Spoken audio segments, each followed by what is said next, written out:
What's good, everybody? It's the real AG here, back at you again on the Lockdown Defense Sports Network. And you may notice there's a little uniqueness to this video. That's right, we're hitting you with a lockdown tag team, baby. Got my boy Yeah. Robert. Go ahead and introduce yourself to everyone. Yeah, what's going on, everybody? I am Young RG, as Coach likes to call me, also known as Robert Garcia. Alex with the amazing intro. I don't think Love it it, gets better dude. than that. Like that, the build up, change of pace, Oh, Once man. that light's red, we're rolling. But yeah, to continue on our, off-season preview into the 2025 season. Like I said, if you caught my remaining offensive free agent video that Robert was supposed to be on, but whatever. But if you caught Mother's Day, that, man. Mother's Day. yeah, it was a shout out to all the moms out there. But if you caught that video, there are definitely teams out there that still have a lot of remaining needs, a lot of questions as we inch closer to 2025. So as a little two-parter to our continued offseason preview here, we're going to look at the top remaining defensive free agents and list out some of our perfect landing spots for some of these aging vets here. So Yeah. let's just get right into it. What do you say, Rob? Yeah, let's do it, man. So, a little compared to the offense, there's certainly, and that says offense at the top, forget that, it's defense. But, compared to the remaining free agents on the offensive side of the ball, there's certainly a lot more volume on the defensive side and a lot more recognizable names, honestly. I was kind of shocked looking at it. Like, damn, there's a lot of cats still out there. So just kind of quickly, going over what's on the screen here. In terms of edge rushers, we got Clowney, Zadarius Smith, Von Miller, Matt Judon, and Preston Smith and Carl Lawson. So, again, a lot of recognizable names. An inside linebacker, we got C.J. Mosley, Kaiser White, Eric Kendricks, and Jawan Bentley. He's on there twice as well. Oh, yeah.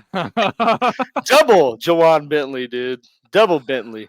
Oh, man. All right, yeah, and finishing off the list with all the DBs, we got James Bradbury, CJ Henderson, Rasul Douglas, Mike Hilton, Asante Samuel Jr., former Charger, Kendall Fuller, Stephon Gilmore, and only 3 safeties, Julian Blackman, Marcus Williams, and Justin Simmons.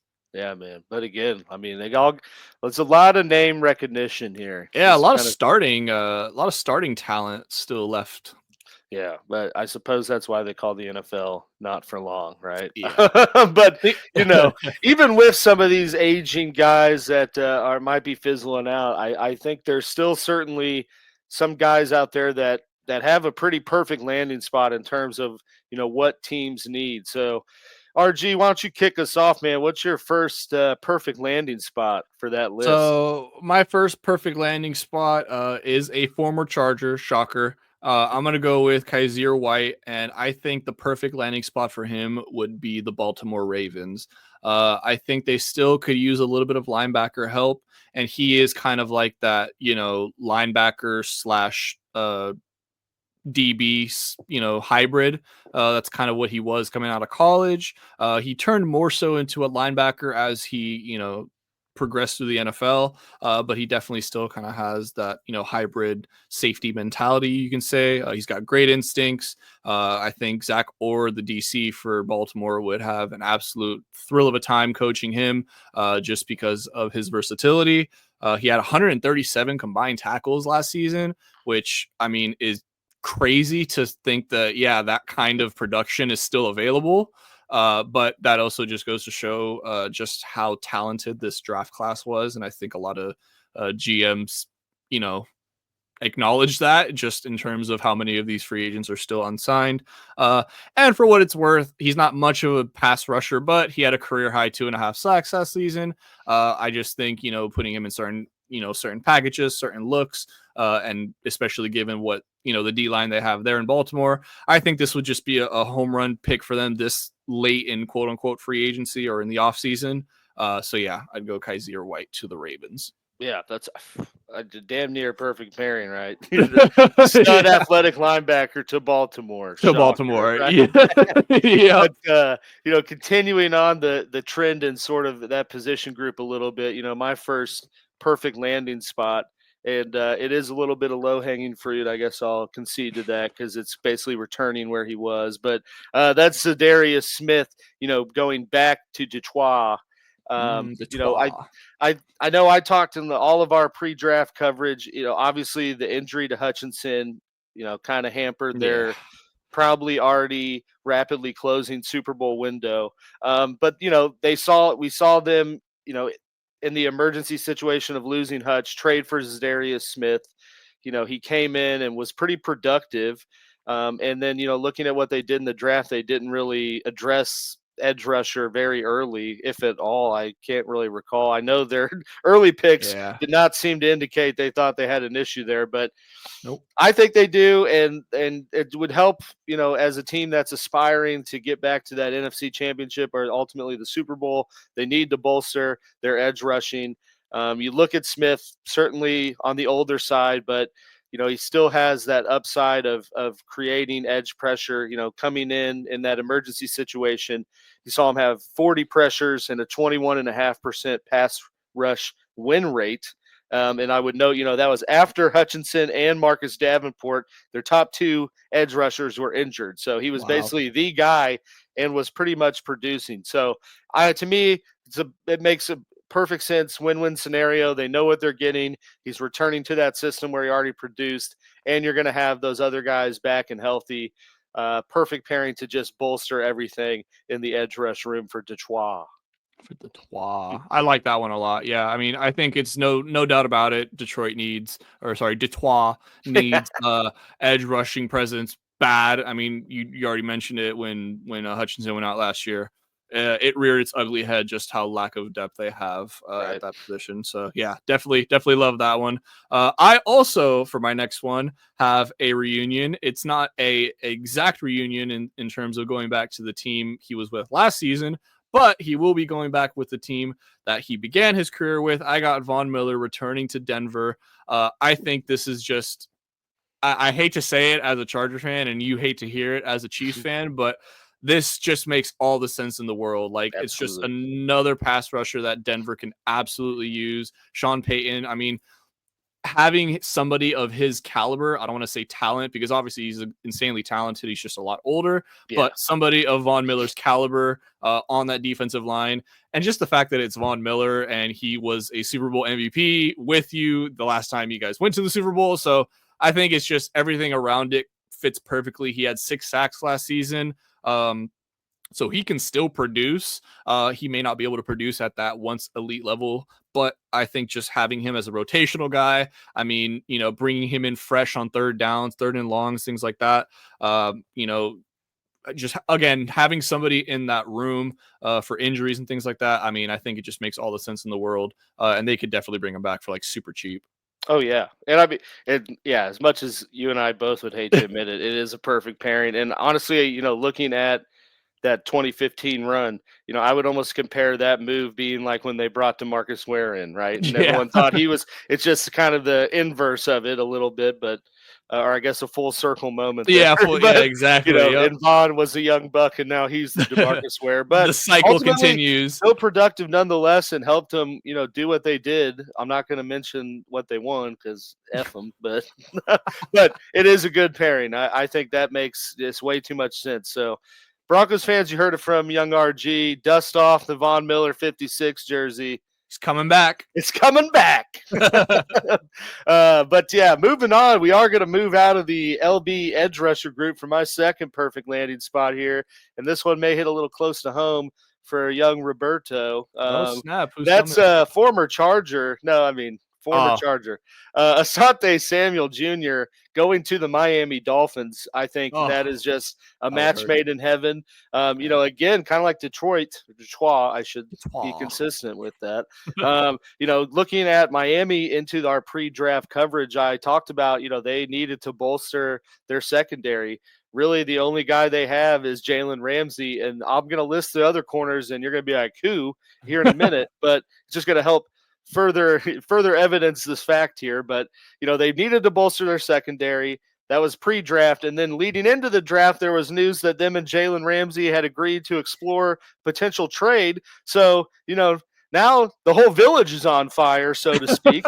No trades happened, but you still have that kind of looming now, pretty much until someone confirms that nothing's going on. But, looking at outside of Ramsey, their top three corners right now are Kadir Kahoo, big emphasis there. Storm Duck and Cam Smith, who has probably the most generic name in America. But yeah, it's like these are the cats they just pulled off as the semi-pro team in Miami. Wow. Like, hey, we need some guys. You look like you can cover. But that's crazy. I mean, yeah. So looking at that with the potential of Ramsey moving on, like they definitely need to bolster that. And I know Samuel only played 4 games last year and was injured, and that's always kind of been a concern with him. But you look at what he did in 2022 and 2023. I mean, I know you can attest for this, Robert. He was pretty much a stellar corner and a stellar, slot corner for the Chargers. Ranked in both of those years in the top 30 in terms of PFF metrics for cornerbacks. So you kind of put the resume together, couple that with the fact that he's still only 25 years old. I mean, that to me is enough. You look at a guy that brings in still some youthfulness, still has the pedigree to go out there and be a productive corner, and has proven production when he is healthy. That I think that would only bolster this hampered Miami secondary, and answer a question that they desperately need to address before the season starts. Yeah, I am honestly shocked Asante Samuel has not been signed yet. It's like, real, dude. I mean, I get it, the injury history is there, but the dude's 25. Like, yeah, like it's one thing if it's an injury riddled guy and he's in his 30s, because it's like, all right, there's nowhere to go but down essentially. But this dude's still 25 years old. Like, he's halfway to 30. Like, I was shocked of like the first round of free agents to get signed. He was not one of them, I mean.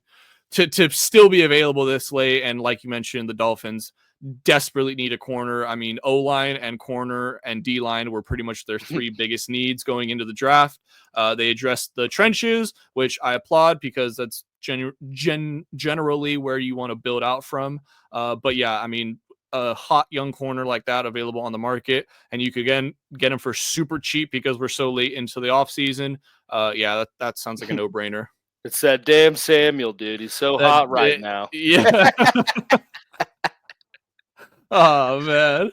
All right. So sticking with the DB room, I actually didn't even realize this, but now kind of looking back on it, I had one linebacker, Kaiser White, one edge rusher, Von Miller, and now my DB, Rasul Douglas. I have him going to San Fran. Obviously, San Francisco lost out on Hufanga this offseason, and not that this was a safety, but Greenlaw as well. So obviously losing out 2 big pieces on that defense. So Rasul Douglas, he's obviously a certified vet. I mean, dude's just a playmaker. He can turn the ball over. We saw him do that in Green Bay. We saw him do that in Philly. And I think, just back in the Robert Saleh system there at San Fran, I think he would absolutely thrive.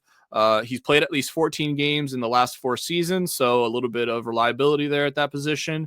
And that's really what you're looking for kind of this late in the offseason, are just guys that are going to be able to stay healthy, because these are eventually going to be backups, and you do not want to have to go to the backup of the backup, because that's just got disaster written all over it. Yeah. And to top it all off, he's had at least 10 pass breakups 4 times in the last 6 years. So we already mentioned his past teams. So, I think it just makes all the sense in the world. They have a need at the position.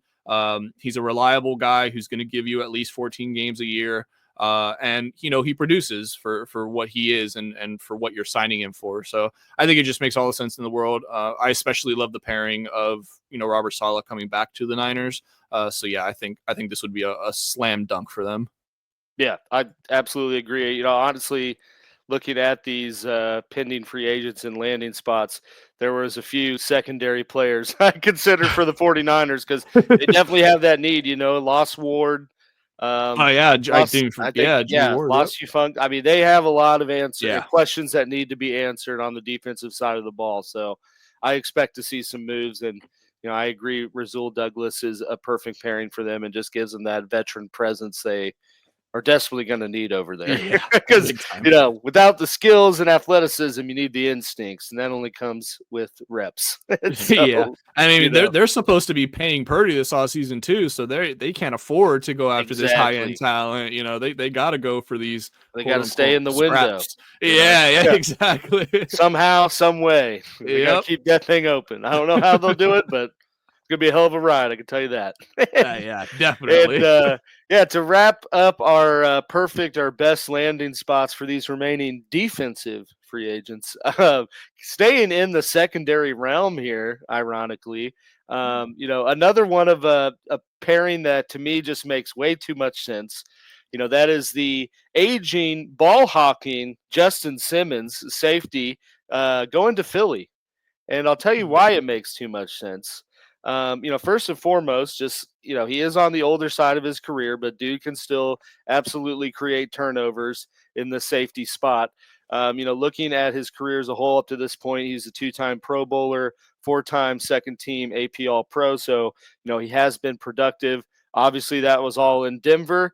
But to full circle this as to why this pairing makes so much sense, I think we all know at this point who the defensive coordinator for the Philadelphia Eagles is, and that is Vic Fangio, who was the coach for Justin Simmons during the peak of his career when he was producing as one of the top safeties in the NFL and picking off Mahomes an awful lot of times. So, you look at that, what he's done.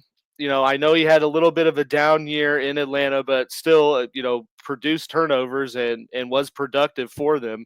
So, you look at that, bring him into a familiar system he's with used to, and then the fact that Philly lost C.J. Gardner-Johnson and didn't really address that too early in the draft. I think they did draft a safety like later, but with the already stud secondary they have, it makes too much sense to sign someone like Justin Simmons, probably for pretty cheap, and get that veteran presence in a system he already knows and just let him go do his thing while you have all these young cats locking down the receivers, on the outside. So to me, that just is a pairing that makes way too much sense. And I would really hate to see it happen from the aspect of I want Philly to fall flat on their face. But, that'd just be too good of a pairing. Yeah, no, I 1000% agree with you on that one. I mean, I was trying to look for like through these free agents, like how many of them had, previous coaching ties, at previous stops. And yeah, that was of course the obvious one there with Justin Simmons in Denver. So yeah, I think, as you mentioned, I don't really have, I don't feel any type of way about the Eagles. It's, they haven't done Not anything yet. to us. Not yet. Two of my childhood best friends are Eagles fans, so like I kind of have like a there's like a somewhat a team I root for in the NFC. But yeah, this would just be, I mean, yeah, you nailed all the points there. CJ Gardner-Johnson's gone. Obviously the Fangio connection, the need for the position. I mean, yeah, it just all signs point to this being a perfect pairing for them. Yeah, so we'll see how right we are as we progress, through the rest 6 of for this. 6 incoming. Yeah, I think we did have some pretty perfect predictions here. Yeah. I think it'll be interesting to see kind of when the dominoes start to fall, whether it's, injuries and OTAs or workouts as they ramp up to training camp. Because honestly, I could see some of these guys, these older vets, just holding out until after camp, so they don't got to do all that stuff, No, yeah, 100%. What do you do to do that? So that's literally when the second wave of free agency starts, is when the training camp injuries start, and it's like shit, we need bodies. I don't got to do camp. All right, I'll see y'all week one. Yep. But yeah, I'm excited to see how right we know we are. But yeah, that wraps up our preview here of the best remaining defensive free agents and me and young RG's predicted best landing spots for some of these guys. So again, please be sure to hit that subscribe button down below. If we paired one of these guys to your teams and you love it or hate it or just want to disagree with us, please be sure to comment. We'd love to hear from you and interact throughout all facets of social media. And with that, got the gang's social info right up here. You got young RG on X, formerly known as Twitter. Me, myself, and I am on the X and the IG. And then, of course, we got Mike Dubb. He's a dual threat as well. And if you want to look for more Lockdown Defense Sports Network content, there's all the pages of accounts we have across the board here. So please get at all of them. Hit us with that follow, like our content, and let us know your thoughts and feelings. But in the meantime and between time, as Coach would say, I'm the real AG. That's your boy, young RG. And we'll see you when we see you. Step up and lock it down.